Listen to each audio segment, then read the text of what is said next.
আপনাদের মেয়ে তো ভারী মিষ্টি, আর দেখতে বোঝা যাচ্ছে খুব লক্ষ্মীও। আমার একটা মাত্র ভীষণ আদরের আপা। তোমার সিভি দেখলাম, রেজাল্ট তো খুবই ভালো। ইনশাল্লাহ ক্যারিয়ার খুব ভালো হবে। খুব পছন্দ হয়েছে, খুবই মার্জিত একটা ছেলে। আমরা কি নিজেরাই কথা বলবো? ওদেরকে একটু কথা বলতে দেবো না? তুই একটা আলাদা টেবিলে বস, তোরা একটু কথা বলে নে।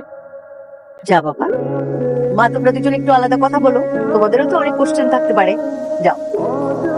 আমার এরকম ফ্যামিলি ট্রেডিশনাল সিস্টেম একদম পছন্দ না। মানে বুঝতে পারছেন না এখনো? কথা নেই বার্তা নেই, আমরা দুজনকে চিনি না জানি না, অথচ আমাদেরকে আলাদা করে দিল কথা বলতে।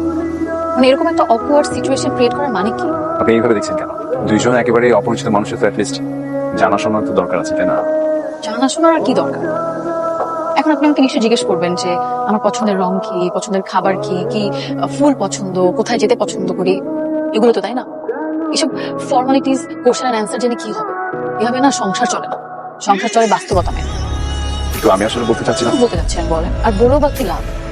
যেহেতু লাস্ট ডিসিশনটা আমাদের ফ্যামিলি নিবে, তাই এরকম কোশ্চেন এন্ড অ্যান্সার সেশন আমার কোনো ইন্টারেস্ট নেই। আর এগুলো করেও বা কি লাভ, তাই না? আচ্ছা তাই পিয়ালের সঙ্গে ওকে ভালোই মানাবে। পিয়াল কি বলে? পিয়াল আর কি বলবে? পিয়াল তো পারলে আজকে বউ নিয়ে চলে আসতো। আজকে ওকে বলছিলাম আজকে বনি আসবো। কি যে বল? হ্যাঁ, বলতে হবে আমাকে? আমি তোকে খেয়াল করি নাই?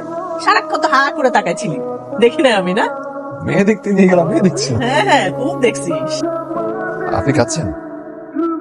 আমি রুমে আসা থেকে আপনি অস্বস্তি ফিল করছেন? আমি কি চলে যাব?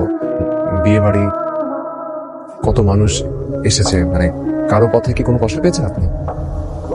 আপনি চাইলে আমাকে বলতে পারেন। আমি আমাদের এই বিয়েটা মেনে নিতে পারছি না। আমি একজনকে প্রচন্ড ভালোবাসি, আমি আমার পরিবারের চাপেই এই বিয়েটা করতে বাধ্য হই।